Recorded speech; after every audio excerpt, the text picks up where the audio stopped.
where I kind of came into the business with a craftsman perspective, and that's where my joy is. Hi, Jacob. Nice to have you here. How are you doing today? I'm well, Victoria. Thank you so much for inviting me to this.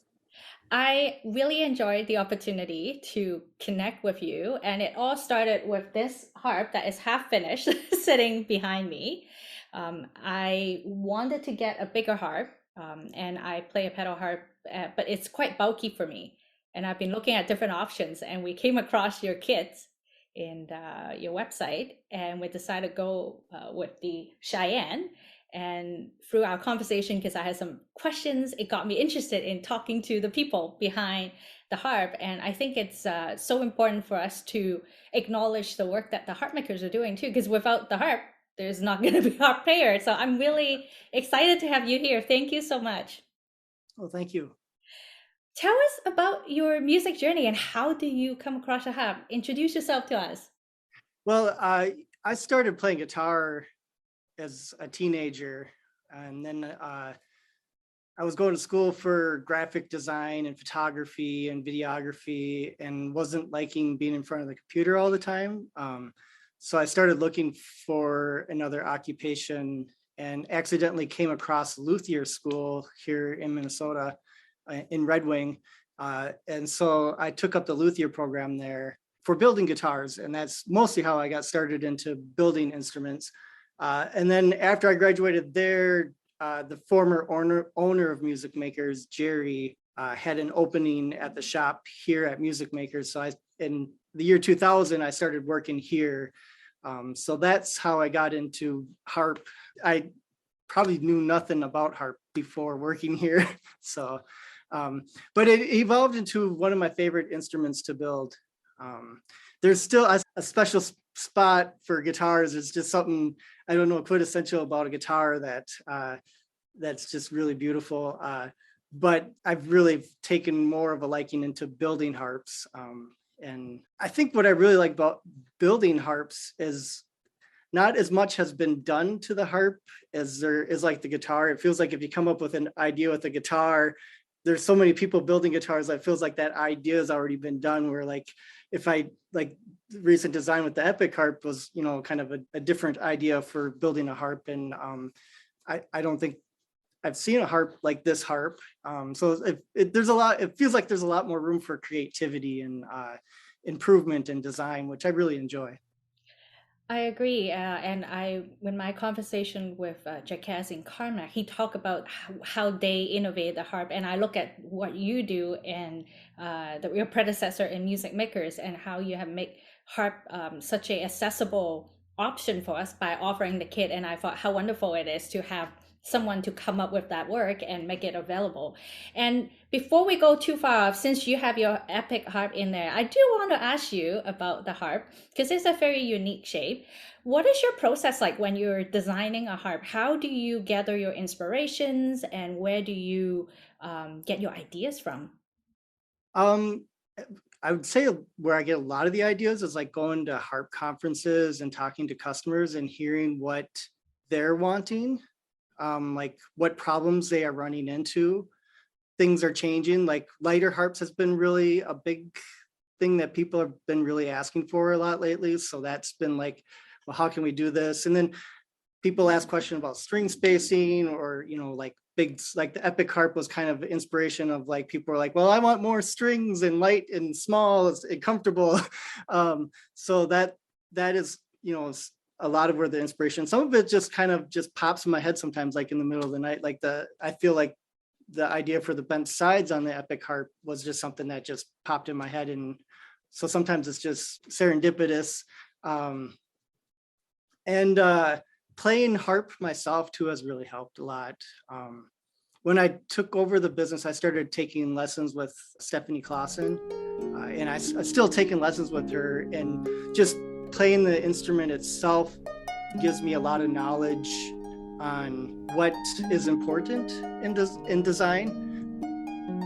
Before playing harp, I probably wouldn't have been good at improving the harp. I played guitar and mandolin and I would probably know good ways of, improving those. But when taking over the business, I always had wanted to play harp since I started working here. I was like, this is my time to really jump on it and start playing harp. And it's turned into my favorite instrument to play. Uh, I really like to play improv, and I find that the harp is kind of fun for improv. That is Um, something I've heard from multiple people, and one of our team member Javier, he can improv like nobody's business, and I'm really jealous that he can do that so easily. And it's such a nice instruments to improv on too. There are so many different things, yeah, like you don't have to worry about the black keys, for yeah, example. there's And less it's notes right, to get in the way. right? It's so nice. I mean, sometimes it's a little difficult because, like, if you want to try to get accidentals in and stuff, that's a little bit more difficult. And so, like, a lot of bluesy and jazzy stuff, kind of, that always has those accidentals in there. So it's a little bit more difficult on harp to get those, but you can kind of sneak them in. But I just find the improv on the harp just really fun and amazing. And I feel like you see a lot less of it on harp. I feel like harp tends to attract more like a classical style and kind of like play to the notes style. And it's kind of fun to play harp with other harpists and like, oh, that's kind of nice to see improv. And Stephanie Clausen and I always have discussions about this, and it's interesting because like she talks about like sometimes how improv can be difficult for her, and like playing from the music can be more comforting. And it's the opposite for me, where like I can know a piece really well, but then if I'm trying to perform it and it's note for note, I tend to freeze up a little bit more because I'm like, which note am I gonna mess up? Where improv, I can just let go and just go with the flow. And it so I know it kind of went off a little tangent about design, but I think but it's I all a mean, good point. A but good it, point. like I'm kind of also trying to think up ideas for like how to make improv easier on harp too. So like I've Oh, I like that. got ideas in my head for improving or making little things for the harp that would suit some of those needs, and maybe help spawn a new way of playing harp for people. And I think conversely, having someone who plays the harp, design the harp, really shows through.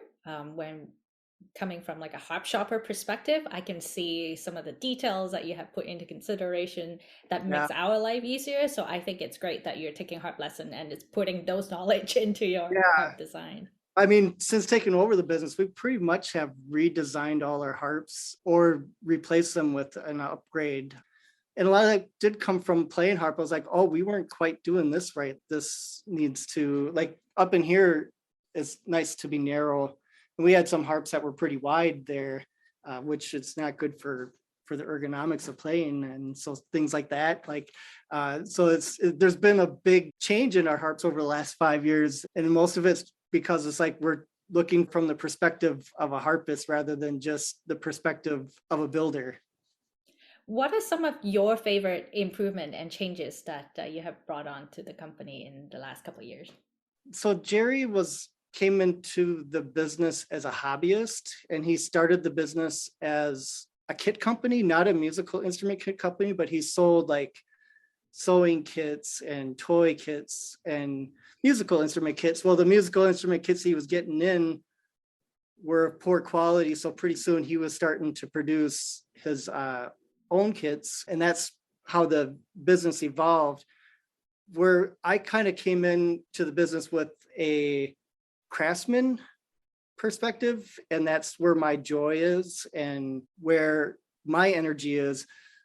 So like there's been a shift from more like hobbyist kind of kit perspective more to like a craftsman perspective, higher quality finishes and higher quality woods and fine detail and like binding. And those are the things that I've been finding the most joy, like just the craftsmanship part of it, and really like honing in on making the instrument that we're building like beautiful and also like functional for the harpist as well, and the musician perspective.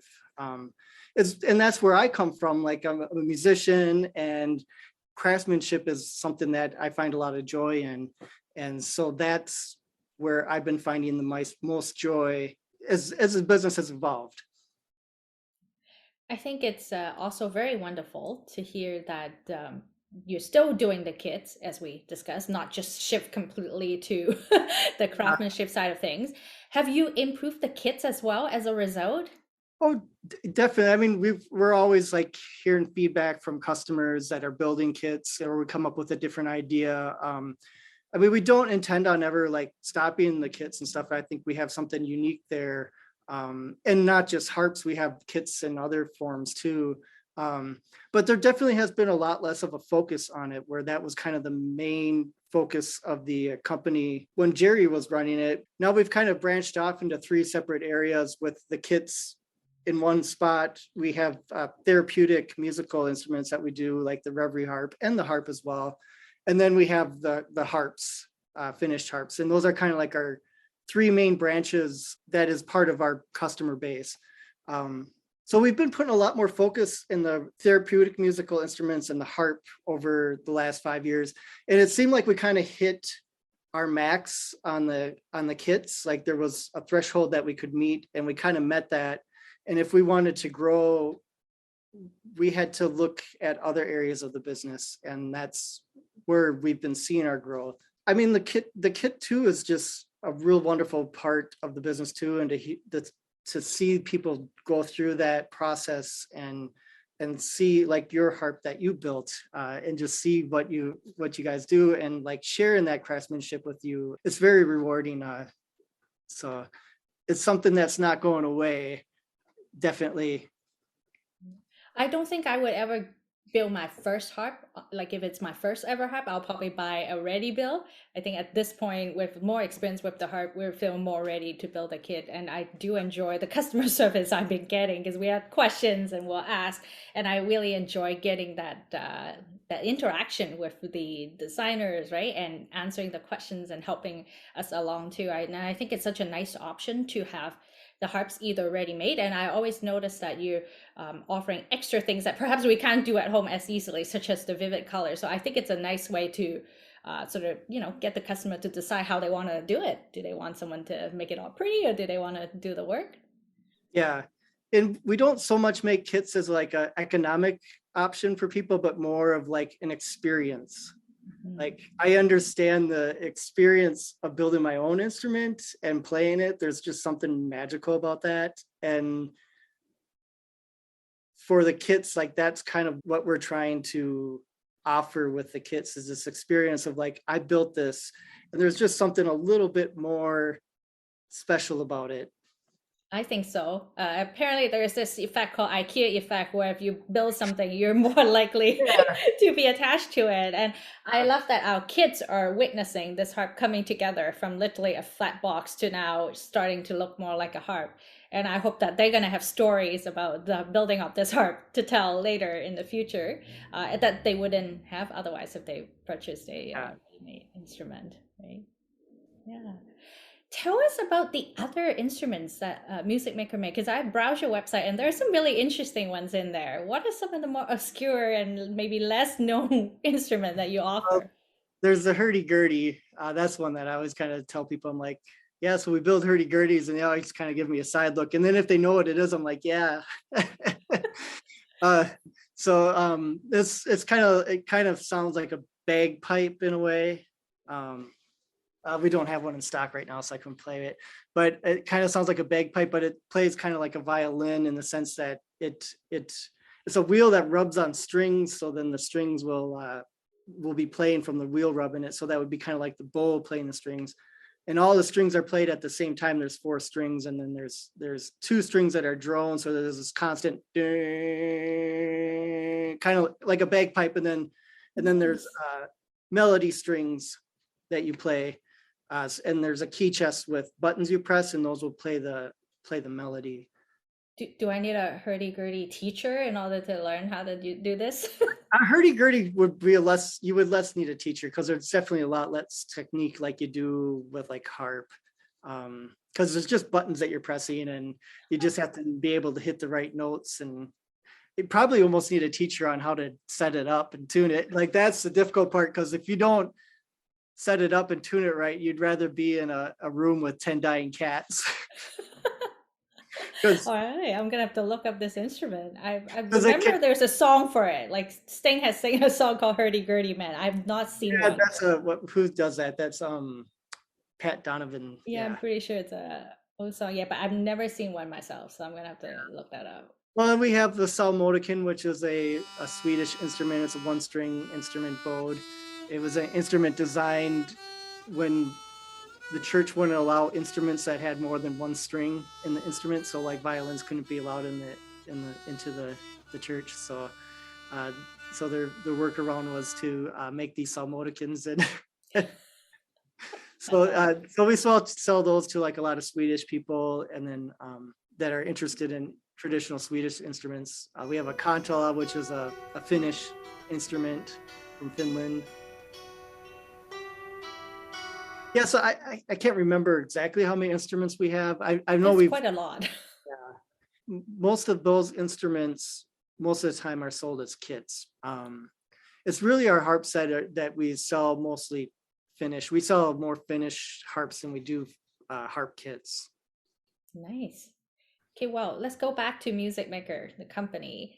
I have recently in social media see some posts that we're meeting the people in the team, and it looks like a really nice, friendly environment to be in. What is life in Music Makers like?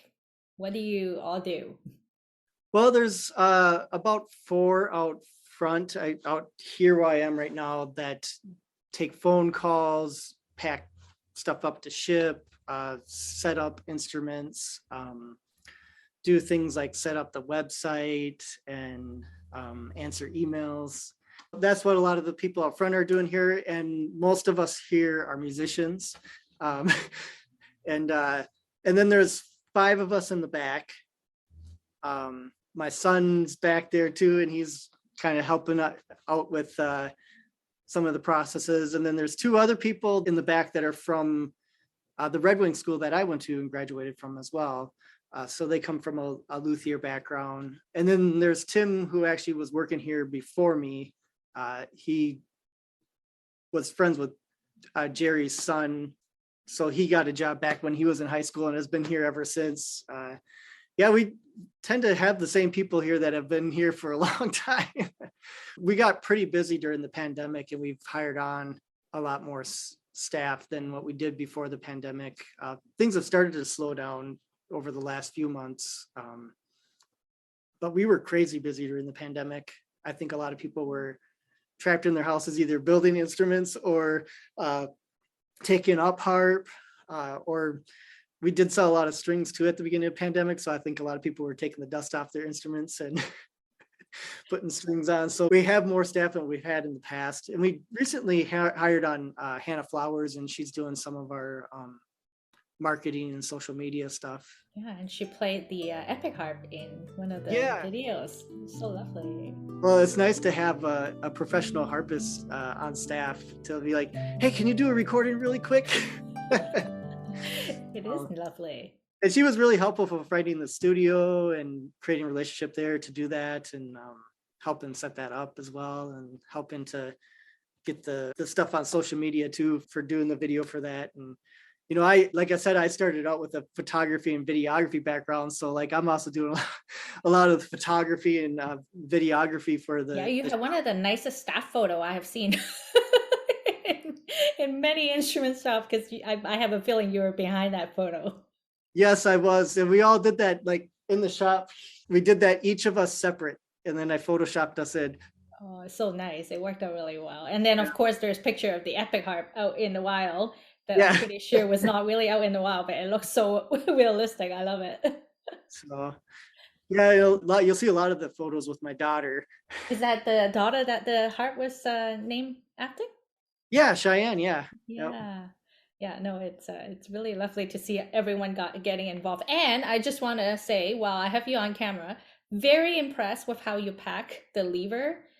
I was so impressed with how organized is it. And my talking harp team's member Javier, who self-admittedly has a little OCD tendency, was very impressed by how organized the levers are. So that was really, Yeah, really you ordered Kamek levers with it, right? yeah. Yeah.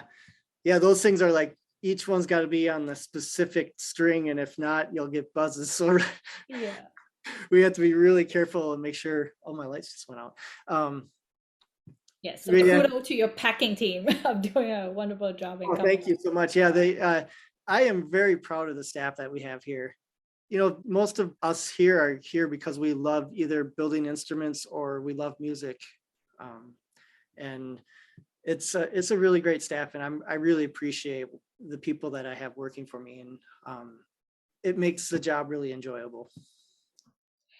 And I know you have been building harp for quite some time now, and you have talked about some of the changes that you have seen happen. What are some of the things that you hope to see happen to the harp in the next maybe 5 to 10 years? What are some of the innovations that you hope to see? Like from us or other builders, or Maybe a a little bit of both? little bit both. Well, I think the next harp for us to design is a backpack style harp. We've had a lot of people asking about that. And then also our sonnet harp, which is a lap harp, we don't offer as a kit, just because it's a very complicated harp. It has this really Oh, steep, wow. really steep base here, so it sits on your lap comfortably. And it's not symmetrical, and it kind of sits off a little bit, so that when it sits on your lap, it feels like it feels more like a floor harp where the angles and the position of the strings are. Because when you're putting it on your lap, if it's all square built like a floor harp, it wouldn't quite sit right. So because of all the compound angles on it and the steep angles, we can't offer it as a kit because it's just too difficult. So it would be nice to have like a backpack, smaller harp that we would also offer as a kit as well. And I'm going for small and good sound. I feel like sometimes the smaller harps tend to lose some of their sound. So really trying to get this small harp that really has a nice sound. Because like when we did the sonnet, when it first got strung up, I thought somebody was playing a floor harp. It's having the bigger, a little bit bigger soundboard, and to have that smaller harp and really get as much sound out that you can out of it. So that is my next engineering project here at the shop. And we've started some conversations with harpists and to get some feedback and kind of go through the process of like having them test it out and like, oh, what's the best note to go down to, like, and what's the size. And so that's our next project here. Another project that I've got going on is to do this Epic harp in a hybrid. And that's actually where I started with the Epic harp, was to design the Epic harp that I could build it as a hybrid, to really get the weight down. But I prioritized the wood aspect first because I didn't want to do all the prototypes in carbon fiber, which would have been very expensive to do. So we designed the wood version first, and then my next will be to do a hybrid version of it. So a really light harp that's got the full range. For myself here too, just to continue to hone in on our craft and like the finish to be consistent. Like that tends to be a finicky process of the building, to hone in on like some of the processes of building and to be able to keep up with production. I know one thing that we've done over time is we've really improved our craftsmanship, which has also increased the amount of time to put in the instrument. So processes like that are things here that we've been really wanting to see. I have an idea for possibly doing an electric harp. Oh, okay. Now So you really got my attention now. Then maybe I can escape not buying the Epic, but electric harp. Okay. so I would like to try to see what possibilities there are with the electric element. I know Camac offers an electric harp. And so like, I just feel like there's a lot of potential there. And so would like to come up with a design there somehow. Whether it's like unique in sound for electric, kind of like how electric guitar is separate from acoustic, or something that one can play electric and get the effect of acoustic. I'm not sure what direction I would want to go there, if not both. Um, but it definitely been wheels have been turning in the head for an electric harp. That's not an immediate one. That's one kind of further down the road. I definitely have other projects before that. And I think working with levers themselves as well is something I feel, we really do like the Kamek levers, and we did like the Truett, but Truetts have been really difficult lately. And we've been throwing around ideas for designing our own levers. It feels like the levers is still an area where that the lever harp could really improve. So those are areas that I definitely in the forefront. I like the Carmack lever quite a lot too, and I know that they have done a lot of work to improve from their first generation Yeah, lever to the current one. So yeah, yeah, it will be interesting to see what you came up with down the road.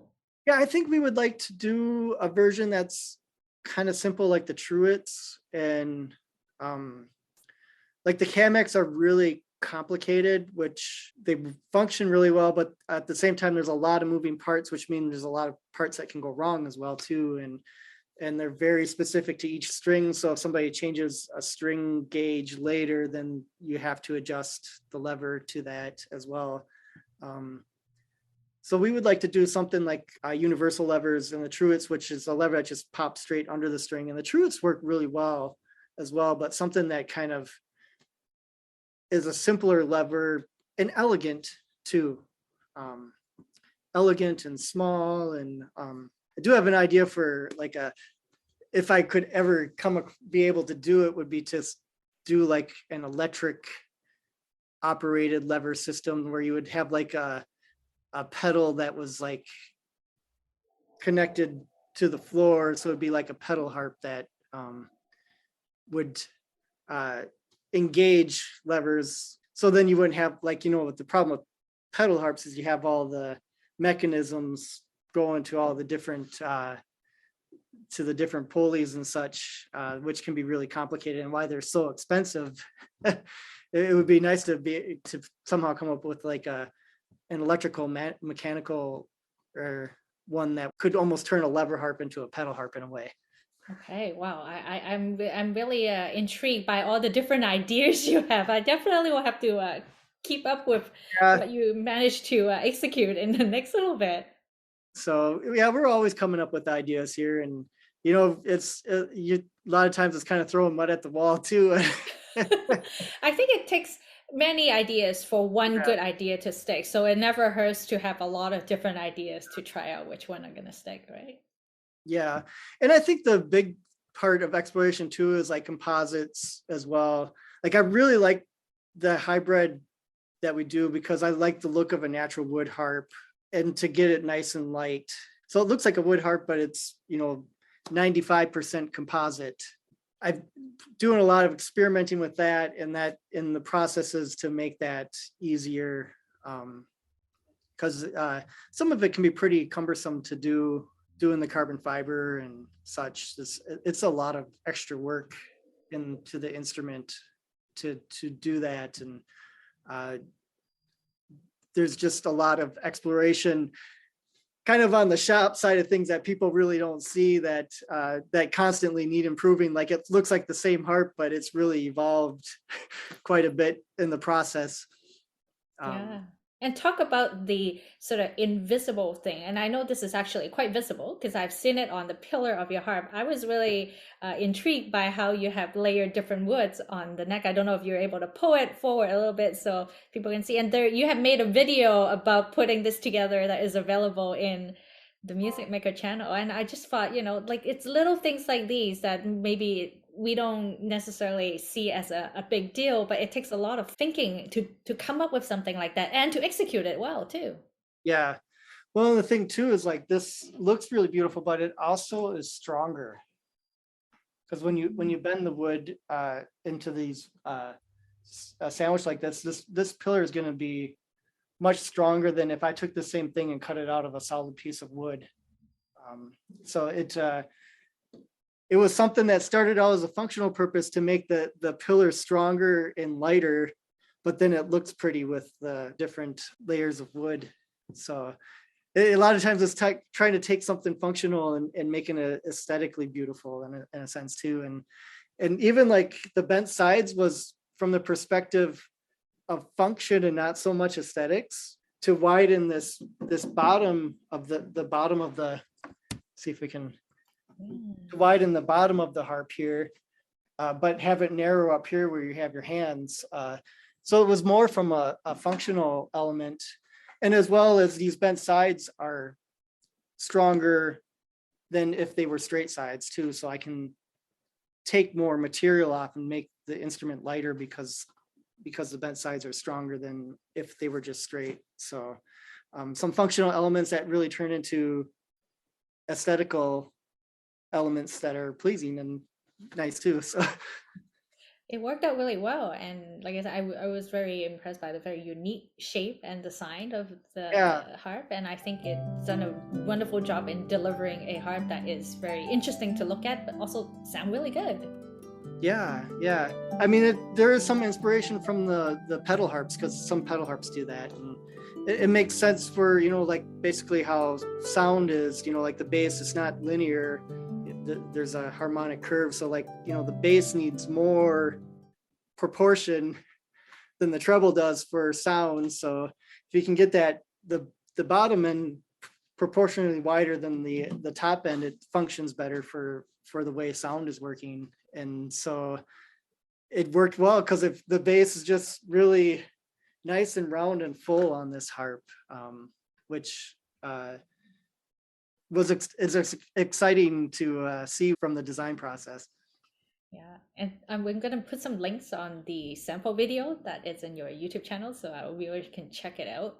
And now, while I have you here, on the other side of the spectrum, the smaller ballad harp, it's not going to be the same sound. But what do you like about the smaller harps that you offer? And I think there is something quite unique too that you're doing with your smaller harps. Yeah. Well, what I like about the ballad, the ballad harp was spawned from people wanting tighter string spacing, uh, a smaller portable harp that went down to the low C, and 34 strings kind of always seems to be like that magical number. It's very magical. And there are a lot of people with like shorter torso that often find the bigger harps kind of too big and uncomfortable. Like the ballad harp is too short for me. So like that's not the most comfortable harp for me to play because it's down a little bit too low, but I'm taller than the average harpist. So that doesn't really, I mean, but the ballad harp functions really well for a lot of people that are that have a shorter torso than I do, which seems to be the majority of harpists out there as well. Interestingly enough. And we have a lot of music therapists and therapeutic harpists that use the ballad because it's small and portable. Even like sides can be kind of difficult to lug from room to room. So we kind of market the ballad harp as like a good beginner harp because it's a harp that has the full range. It's affordable. But it's going to last you a lifetime and still be a harp that has the full range when you excel to another level.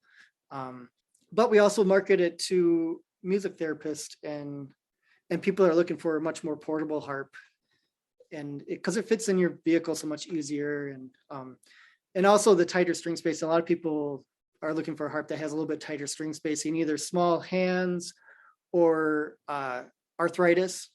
So it's easier on your hands for a tighter string spacing. And I like the tighter string spacing because I can play faster. A little bit of a distance make a huge difference. Yeah.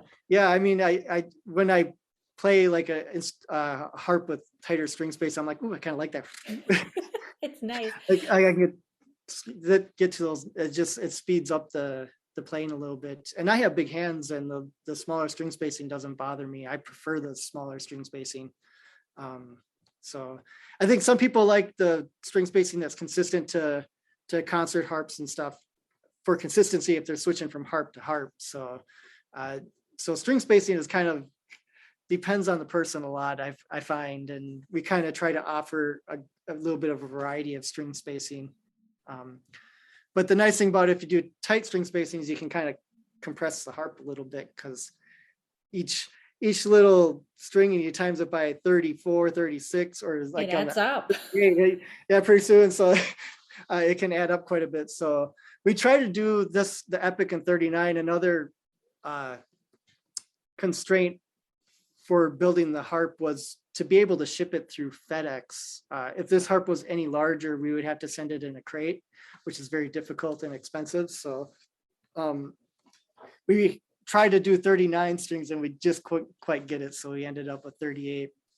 I think Uh, that's quite considerate of you to not make this too expensive to ship, and I think yeah, that's a really good call. plus the Cheyenne harp is too large to ship. So like we had to build a crate for that, and it takes us like 2 days to build the crate itself, and Wow. yeah, it's pretty expensive. So the smaller harps are there's a niche for that.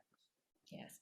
I'm Um, gonna come back and talk to you about your harps because one of the things we have been wanting to do since I've started the Talking Harp project is a lot of people ask about why are there so many different harps out there? What's the difference? And what's the difference between the harps in every company? So I thought I would start with Music Maker and talk about your different harps and what are they good for. So you give us a nice little preview into what we can expect in that next chat. So I'll come back to you and talk to you about your lineup of harps.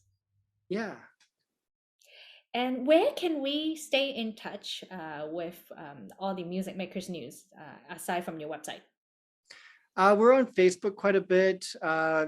We've been flirting with Instagram and TikTok and such too lately, and Pinterest as well.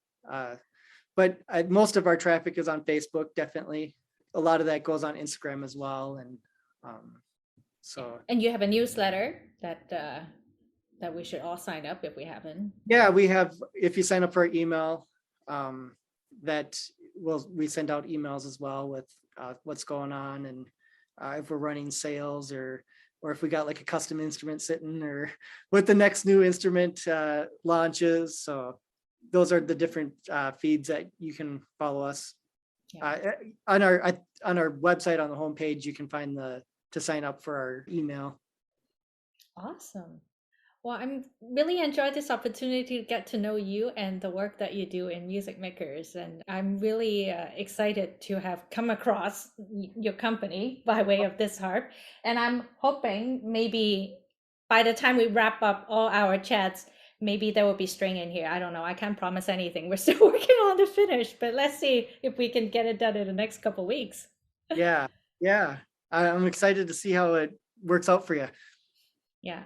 And if anyone watching this is also building a harp from Music Maker, post a picture in Instagram and tag Harp Kit, and maybe Hannah will share your photos too.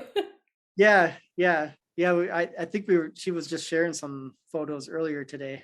Yeah, no, it's fun to see what other people are doing to their harp, like you said. Like even for us as consumers, when we're shopping, we want to know what other people are doing to their harp.